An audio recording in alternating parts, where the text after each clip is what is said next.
दोपहर के लगभग 3 बजे के आसपास का वक्त हो रहा था। इसी बीच में एक डिलीवरी बॉय आता है, घर की घंटी बजाता है और घर की घंटी जैसे ही बजती है तो महिला बाहर निकलती है, पूछती है भैया क्या बात है? वो कहता है कि आपका पार्सल है।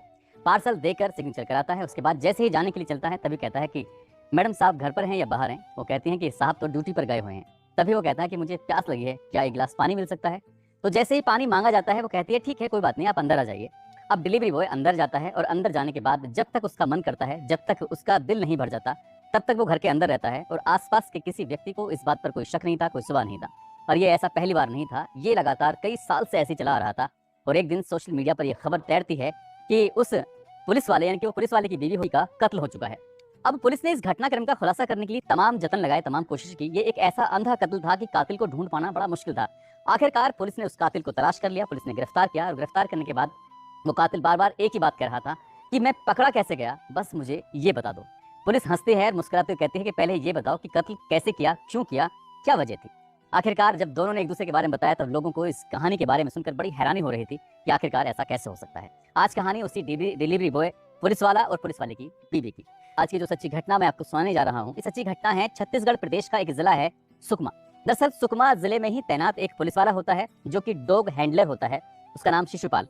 शिशुपाल अपनी पत्नी को फोन करता है। वो लगातार फोन कर रहा था। पत्नी रहती थी रायपुर का एक विधानसभा थाना क्षेत्र है, उसी का एक इलाका है आमा सिवनी। आमा सिवनी के पास एक कॉलोनी है, पुलिस कॉलोनी, उसी का ब्लॉक नंबर ए, गली नंबर 4। अपनी पत्नी जोली को फोन लाता है, लेकिन पहली बार फोन करता है 6 मार्च 2024 को। फोन उठता नहीं है। दूसरी बार ट्राई करता है, तीसरी बार ट्राई करता है। उसे लग रहा था कि बीवी सो रही है, तो कुछ देर के बाद फिर एक आध घंटा बीतता है, फिर फोन करता है। लगातार फोन कर रहा है अपनी बीवी को वो पुलिस वाला, फोन उठ नहीं रहा है, तो वो परेशान हो जाता है। वो कहता है कि आखिरकार करा जाए तो क्या किया जाए।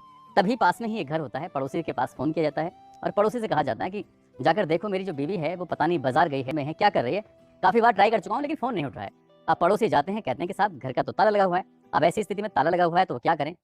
तभी वो पुलिस वाला कहता है कि घर के अंदर झांक के देखो, हो सकता है कि कोई बात हो। तो जैसे ही घर के अंदर झांक कर देखा जाता है, इसी बीच में उस आदमी की जो नजर पहुंचती है, उस आदमी का होश फाख्ता हो जाते हैं। दरअसल वो घर के आंगन में देखता है कि जगह जगह ब्लड फैला हुआ है, खून की छींटें फैले हुए हैं। वहाँ से हट जाता है तुरंत ही। वो कहता है कि भाई साहब कुछ ना कुछ गड़बड़ हो चुकी है। तभी वो पुलिस वाला जैसी बात सुनता है, वो खुद पुलिस को फोन करता है। साथ ही वो जो व्यक्ति था पड़ोसी, वो भी पुलिस को फोन करता है। अब पुलिस से सूचना मिलती है, पुलिस मौके पर आती है। जैसे ही पुलिस मौके पर आती है, देखते हैं तो घर के बाहर का ताला लगा हुआ है। ऐसी स्थिति में अब क्या किया जाए, तभी वीडियोग्राफी की जाती है, साथ ही उस ताले को तोड़ दिया जाता है। ताला तोड़ा जाता है। पुलिस वाले की बीवी घर के अंदर थी, अर्धनग्न अवस्था में थी और पूरे घर के अंदर जगह कभी आंगन में, कमरे में चारों तरफ ब्लड फैला हुआ था। ऐसा लग रहा था किसी धारदार हथियार से उस महिला को बार बार मारा गया था, जिसकी वजह से उसकी मौत हो चुकी थी। उस शव को कब्जे में लिया जाता है। कब्जे में लेने के बाद पोस्टमार्टम के लिए भेजा जाता है। पोस्टमार्टम में भी ये खुलासा हो जाता है कि आखिरकार इनकी जो हत्या की गई है वो पहले धक्का दिया गया है और उसके बाद जैसे में चोट लगती है, गिरती हैं, तो उसके बाद फिर इन पर लगातार किसी धारदार हथियार से वार किया गया है। हत्या क्यों की है, किसने की है, पुलिस के लिए सवाल था। पुलिस के लिए सबसे पहले प्राइम सस्पेक्ट था वो पुलिस वाला, कि आखिरकार पुलिस वाले ने ही तो ये काम नहीं कर दिया है। पुलिस वाले की सीडीआर निकलवाई जाती है, साथ ही महिला के मोबाइल की भी सीडीआर निकलवाई जाती है। अब इस मामले की जांच पड़ताल में पुलिस जुट जाती है। धीरे धीरे करके दिन बीतने लगते हैं। 5 मार्च 2024 की यह घटना होती है। 6 तारीख को पता चलता है, लेकिन कातिल पुलिस के हाथ नहीं लगता और पुलिस के लिए बड़ा मुश्किल हो जाता है। आसपास के जितने भी सीसीटीवी कैमरे थे उनको खंगाला जाता है। साथ ही महिला की जो मोबाइल होता है उसके सीडीआर से जितने भी लोग संपर्क में होते हैं उनसे भी कॉन्टेक्ट किया जाता है, लेकिन पुलिस को जो कातिल नहीं मिलता। पुलिस थक जाती है। आखिरकार लगभग 10-12 दिन का समय बीत जाता है। बात है 15 मार्च 2024 की। पुलिस एक व्यक्ति को उत्तर प्रदेश का एक इलाका है भदोई, वहां से पकड़ती है, गिरफ्तार करती है, गिरफ्तार करके लेके आती है थाने। थाने लाने के बाद उससे पूछा जाता है कि आखिरकार पूरी कहानी बताओ। तो वो व्यक्ति जो होता है, जिसका नाम जय सिंह उर्फ राहुल होता है, वो कहता है कि सर सब कुछ बता दूंगा, लेकिन पहले मुझे ये बता दो कि आखिरकार मैं पकड़ा कैसे गया। पुलिस वाले कहते हैं कि पहले आपको ये बताना पड़ेगा कि तुम यहाँ करने क्या आए थे, तुमने कत्ल क्यों किया, तुम्हारा इस घर से क्या लिंक है, क्या रिश्ता है। तब उसने कहानी बतानी शुरू की और कहानी शुरू होती है कुछ लगभग 4 साल पहले से। टिकटॉक का जमाना था। टिकटॉक हर युवा के जुबान पर, हर व्यक्ति के जुबान पर सड़ चढ़कर बोल रहा था। अपनी वीडियो बनाया करते थे और वीडियो बनाने के बाद उस पर अपलोड कर दिया करते थे। टिकटॉक का ही बोलबाला हुआ करता था। अब वो जो पुलिस वाले की बीवी होती है, इसका नाम जोली होता है, जोली अपनी वीडियो बनाया करती थी। ये लड़का भी अपनी वीडियो बनाया करता था। हालांकि ये लड़का मुंबई में रहकर नौकरी किया करता था इलेक्ट्रीशियन की, और इसकी भी शादी हो चुकी है, 2 बच्चे इसको हो चुके हैं। और ये जिस महिला के साथ वीडियो बनाया करता था, तो उस महिला की भी शादी हो चुकी है पुलिस वाले से। लेकिन इस बात को पुलिस वाले घर वाले नहीं जानते थे, ना ही इस लड़के घर वाले जानते थे। वो मुंबई से रह के वीडियो बनाता था, ये यहाँ से रह के वीडियो बनाया करती थी। दोनों मर्ज करते थे। उस हिसाब से टिकटॉक पर लगातार इनके वीडियो काफी चलते भी थे। अब दोनों की दोस्ती हो जाती है, दोस्ती कुछ ज्यादा होती है। दोनों आपस में एक दूसरे को पसंद करने लगते हैं। दोनों ही शादीशुदा होते हैं। अब इस महिला ने कहा कि तुमसे मिलने का मन कर रहा है, बात करने का मन कर रहा है, आ जाओ किस दिन मिलने के लिए। तो वो मुंबई से सीधा चला आता है रायपुर और रायपुर में आता है इस महिला के पास। अब उसने कहा कि अगर तुम यहाँ आओगे, ये पुलिस की कॉलोनी है, कोई देखेगा तो बात खराब हो सकती है, इसलिए कुछ ना कुछ अलग करना पड़ेगा। तभी उसने एक यूनिफॉर्म ली। यूनिफॉर्म थी डिलीवरी बॉय की, ताकि वो आए तो किसी को शक भी ना हो।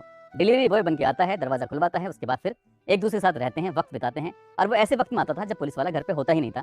हालांकि कई साल से इनके पुलिस वाले का और उसकी पत्नी का बीच में विवाद भी चल रहा था, लेकिन उसको ऐसा ही मौका मिलता था। डिलीवरी बॉय बन के आया, घर में रहा, एक दूसरे साथ फिजिकल रिलेशन बनाए और जिंदगी बिल्कुल ठीक ठाक चल रही थी, आगे बढ़ रही थी। 4 साल से लगातार ऐसे ही चल रहा था। आसपास के किसी भी व्यक्ति को इसका कोई शक नहीं था, कोई शुबा नहीं था। ठीक वैसे ही इस लड़के ने 5 मार्च 2024 को मुंबई के एयरपोर्ट से एक हवाई जहाज पकड़ा रायपुर के लिए, और लगभग शाम 6:30 बजे ये रायपुर पहुंच जाता है। और रायपुर आने के बाद इस महिला के पास जाता है। इस महिला जोली से कहता है कि इसका नाम, लड़के का नाम राहुल होता है, जोली से कहता है कि बताइए क्यों बुलाया। उसने कहा कि मैं तुमसे शादी करना चाहती हूँ, शादी करो नहीं तो फिर तुम्हारे खिलाफ मैं एफआईआर कराऊंगी, तुमने मेरा कई साल से शोषण किया है। लड़का थोड़ा परेशान हो जाता है, लेकिन इस बार वो पूरे इरादे से आया था। अपने मोबाइल वगैरह सब बंद कर दिए थे, कोई कम्युनिकेशन नहीं था, कोई कांटेक्ट नहीं था, कोई यहाँ आया है उसके बारे में कोई जानकारी नहीं थी। कपड़ा भी पूरा ऊपर से उसने अपना पूरा चेहरे को ढक लिया था ताकि कोई पहचान भी ना पाए। घर आता है, जैसी बातचीत चल रही थी उसने महिला को धक्का दिया। धक्का देने के बाद महिला गिर जाती है और कैंची पास में पड़ी हुई थी, उस धारदार हथियार से उस महिला के शरीर पर बहुत वार करता है और उसकी लाश को पूरे घर में इधर से उधर वो लेके दौड़ रहा था। और दौड़ने के बाद यहाँ से लगभग 6:30 बजे घर में प्रवेश करता है। 9 बजे घर से निकलता है। वापस उसे मुंबई जाना था, लेकिन थोड़ा लेट हो जाता है क्योंकि उसकी जो फ्लाइट थी वो छूट जाती है। अब फ्लाइट छूट जाती है तो वो क्या करे, परेशान हो जाता है।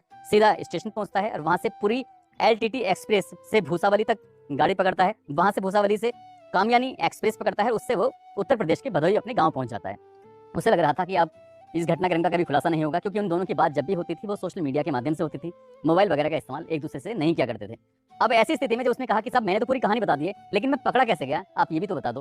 पुलिस वालों ने कहा कि जब तुम मुंबई से रायपुर के लिए सफर कर रहे थे तो हवाई जहाज का आपको एक टिकट मिला था। दरअसल तुम जल्दबाजी में उस टिकट को इस घर के अंदर ही भूल के चले गए थे और हम लोगों की नजर भी उस पर नहीं पहुंच पा रही थी। लगातार कई दिन के बाद वो टिकट हमारे हाथ लग जाता है और इस टिकट के माध्यम से हमने रायपुर के जो हवाई अड्डा होता है उसका CCTV कैमरा खंगाला। साथ ही मुंबई भी टीम जाती है, वहां से भी जानकारी जुटाई जाती है। जब मुंबई में पता चलता है कि तुम यहाँ हो ही नहीं, तुम अपने गाँव गए हो, इसके बाद टीम तुम्हारे गांव भदोही पहुंचती है। भदोही जाने के बाद तुम्हें गिरफ्तार कर लेती है और गिरफ्तार करने के बाद पुलिस ने उसको जेल भेज दिया है। पुलिस की कोशिश है कि कम से कम समय में उसके विरुद्ध कड़ी से कड़ी कार्रवाई कराने के लिए चार्जशीट दाखिल करे और ताकि उसको सजा मिल सके। साथ ही उस पुलिस वाले पे जो शक किया जा रहा था, उस पुलिस वाले कोई दोषी नहीं था और जांच से ये पता चलता है कि पति पत्नी का बीच में विवाद भी चल रहा था। 12 साल पहले लगभग शादी हो चुकी थी, लेकिन कोई बच्चा नहीं था, इसलिए दोनों के बीच में विवाद भी रहता था। पत्नी उससे अलग रहना चाहती थी, इसीलिए इस डिलीवरी बॉय कहें या फिर वैसे ही उसका टिकटॉकर फ्रेंड कहें, उससे मोहब्बत हो जाती है। वो उसी से शादी करना चाहती थी, जबकि वो 2 बच्चों का बाप होता है। वो अपने बच्चों को छोड़ना नहीं चाहता था, इसलिए जिद के चलते इस महिला का कत्ल हो जाता है। दोस्तों, इस पूरे घटनाक्रम को सुनाने का उद्देश्य किसी को परेशान करना नहीं है, किसी का दिल दुखाना नहीं है, बल्कि आपको जागरूक करना है, आपको सचेत करना है।